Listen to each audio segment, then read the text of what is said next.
Buenas tardes, mi nombre es Fabián Cáceres, hago parte pues del programa SITBA de la Universidad del Quindío.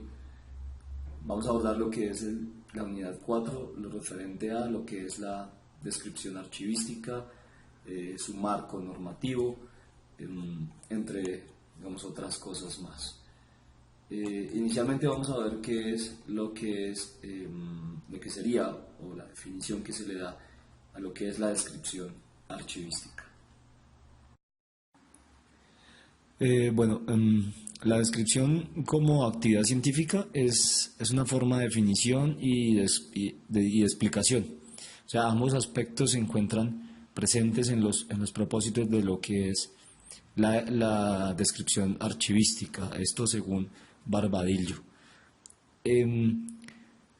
Básicamente el Consejo Internacional de Archivos, en un documento del año 2000, define que la descripción archivística es la elaboración de una representación exacta de la unidad de descripción y, en su caso, de las partes que la componen mediante la recopilación, el análisis, la organización y el registro de la información, que sirve para identificar, gestionar, localizar y explicar los documentos de archivo, así como su contexto y el sistema que los ha producido.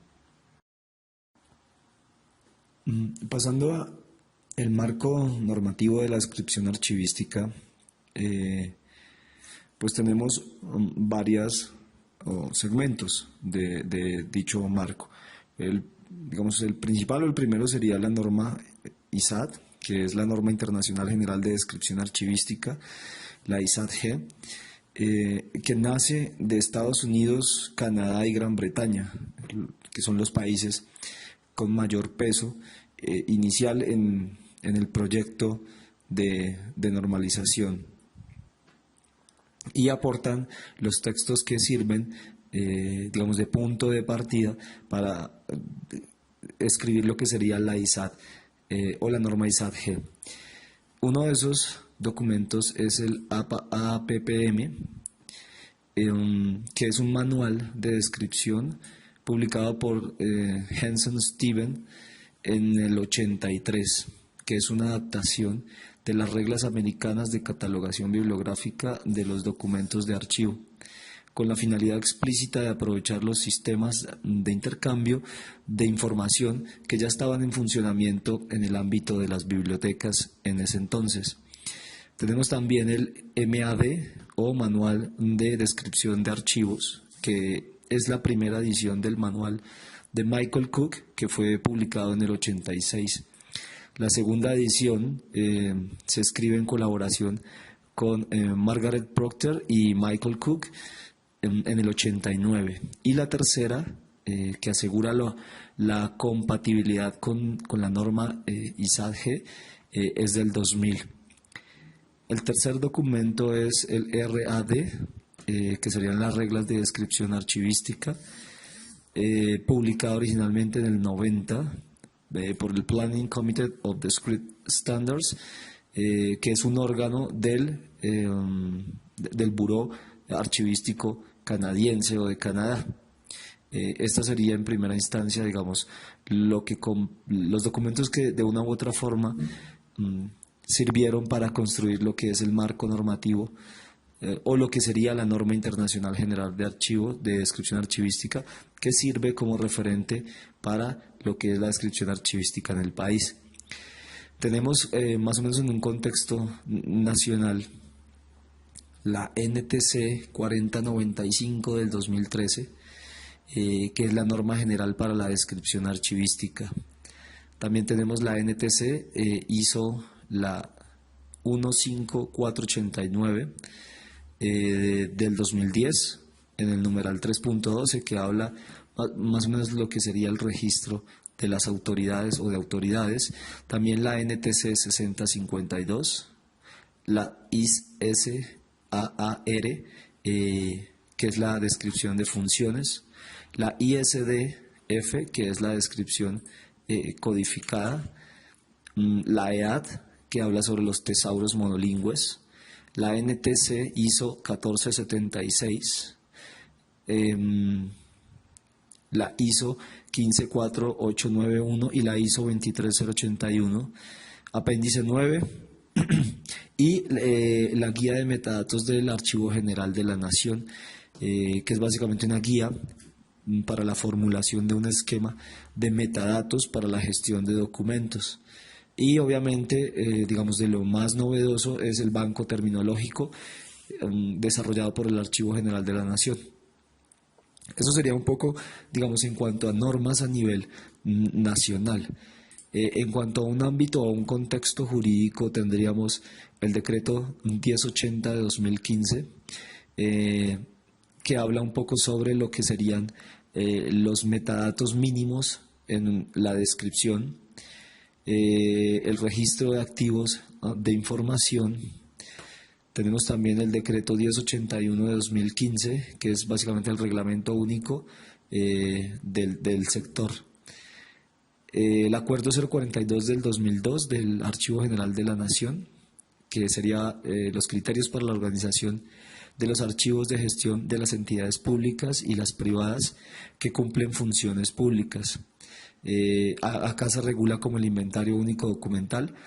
También tenemos la Ley General de Archivos 594 del 2000 y el Acuerdo 027 del 2006, que actualiza el Acuerdo 07 del 94. También el Acuerdo 05 del 2013, que abarca un poco lo que serían los criterios básicos para la clasificación, la ordenación y la descripción de los archivos en las entidades públicas y privadas que cumplen funciones públicas, y se dictan pues otras disposiciones. En cuanto a qué elementos constituyen al inventario documental, a un inventario documental, y qué es un inventario documental. Bueno, el inventario documental es una herramienta archivística que describe la relación sistemática y detallada de las unidades documentales existentes en los archivos, siguiendo la organización de las series documentales, y que el artículo 26 de la Ley 594 de 2000 obliga a las entidades de la administración pública a elaborar inventarios de los documentos que produzcan ejercicio de sus funciones, de manera que se asegure el control de los documentos en sus diferentes fases. Los elementos que la constituyen serían o son la entidad remitente, es decir, la que debe colocarse el nombre de la entidad responsable de la documentación que se va a transferir; la entidad productora, que debe colocársele pues el nombre completo o la razón social de la entidad que produjo o produce los documentos; la unidad administrativa, que es quien o debería consignarse el nombre de la dependencia o unidad administrativa de mayor jerarquía de la cual dependa la oficina productora. La oficina productora sería el nombre de la unidad administrativa que produce y conserva la documentación tramitada en ejercicio de sus funciones. El objeto sería la finalidad del inventario, que puede ser transferencias primarias, transferencias secundarias, valoración de fondos acumulados, fusión y supresión de entidades o dependencias, inventarios individuales por vinculación, traslado, desvinculación. El número de la hoja básicamente es el número de cada hoja del inventario consecutivamente o consecutivo, y se debe registrar el total de hojas del inventario. Registro de entrada. Se diligencia solo para transferencias primarias y transferencias secundarias. Debe consignarse en las 3 primeras casillas los dígitos correspondientes a la fecha de la entrada de la transferencia, el año, el mes y el día. En nota se anotará el número de la transferencia. El número de orden hace referencia a la forma consecutiva o el número correspondiente a cada uno de los asientos descritos. Generalmente corresponde a una unidad de conservación. El código es el sistema convencional establecido por la entidad que facilita las oficinas productoras y cada una de las series, subseries o asuntos relacionados. El nombre de las series, subseries o asuntos. Debe anotarse el nombre asignado al conjunto de unidades documentales de estructura y contenido homogéneos, emanados de un mismo órgano o sujeto productor como consecuencia del ejercicio de sus funciones específicas. Las fechas extremas serían donde debe consignarse la fecha inicial y final de cada unidad descrita. Esto sería básicamente como el asiento. Deben colocarse los 4 dígitos correspondientes al año. Cuando la documentación no tenga fecha, se anotará SF, que es un poco similar a lo que es la norma APA en ese aspecto. La unidad de conservación se consignará el número asignado a cada unidad de almacenamiento. En la columna Otros se registrarán las unidades de conservación diferentes, escribiendo el nombre de la parte de arriba y debajo la cantidad o número correspondiente. El número de folios se anotará el número total de los folios contenido en cada unidad de conservación descrita. El soporte, se utilizará esta columna para anotar los soportes diferentes al papel, por ejemplo, microfilms, videos, cassettes, soportes electrónicos, CD, DVD, etc. La frecuencia de consulta se debe consignar si la documentación registra un índice de consulta alto, medio, bajo o ninguno.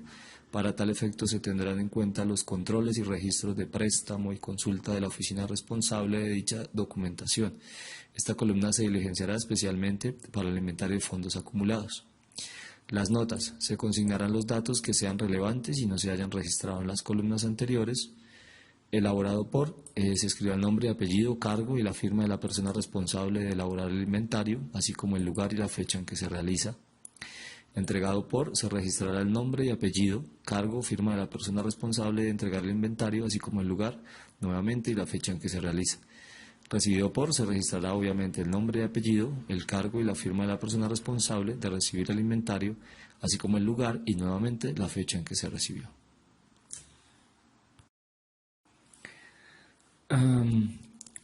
Pasamos al tema de lo que serían los bancos terminológicos de tipos, series y subseries documentales o BANTER.